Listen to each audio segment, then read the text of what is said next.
Ziua Domnului, Duhul Sfânt pornește azi din casă în casă, cu pași liniștiți, cu chemare aleasă. Caută o rugă, un suspin, un dor, dar găsește tăcere și suflet ușor. Într-o casă copii cu ochii în ecran, examenul bate la ușă tot mai van. Domnul îi cheamă cu glas iubitor să vină la el pentru pace și spor. Dar timpul se vinde pe joc și pe clip, iar cerul suspină, chemarea-i risip. Părinții sunt aproape, dar gândul departe, prinși în planuri, în griji adunate pe noapte. Au Biblie în casă, dar nu mai deschid. Au timp pentru toate, doar nu pentru zid. În altă casă-i zarvă, e râs și e foc. Copilul se însoară, e mare noroc. Se vorbesc de mese, rochii de bani, de invitați mulți, de nume, de ani. Dumnezeu e lăsat, pun mâine grăbit, ne rugăm după nuntă, e des auzit.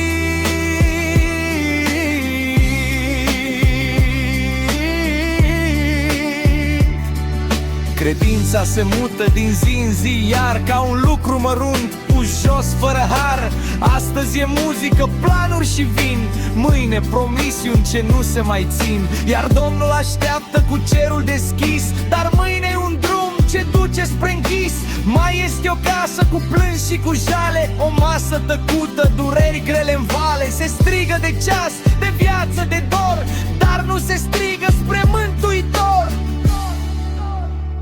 Durerea e mare, dar cerul e gol,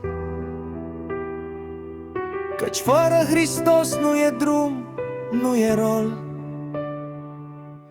Lacrima curge, dar n-are răspuns când sufletul n-a fost de Domnul pătruns. Așa a fost lumea pe vremea lui Noe, trăiau pentru clipă fără să înmoaie.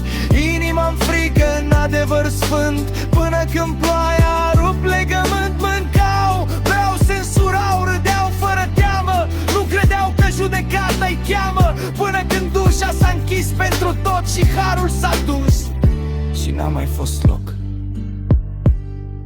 La fel va fi astăzi, Scriptura o spune. Ziua Domnului vine, nu cere permisiune. Va bate la ușă, va chema pe nume, dar cine va deschide, cine va spune. Va găsi el o inimă trează, un tânăr ce-l caută, nu doar postează. O casă cu rugă, cu genunchi plecați, sau uși preocupate, cu pașii blocați. Încă mai bate, încă mai cheamă, încă e har peste orice rană. Dar timpul se strânge, ceasul se frânge, când Domnul va veni. Ce va găsi? Ce va plânge?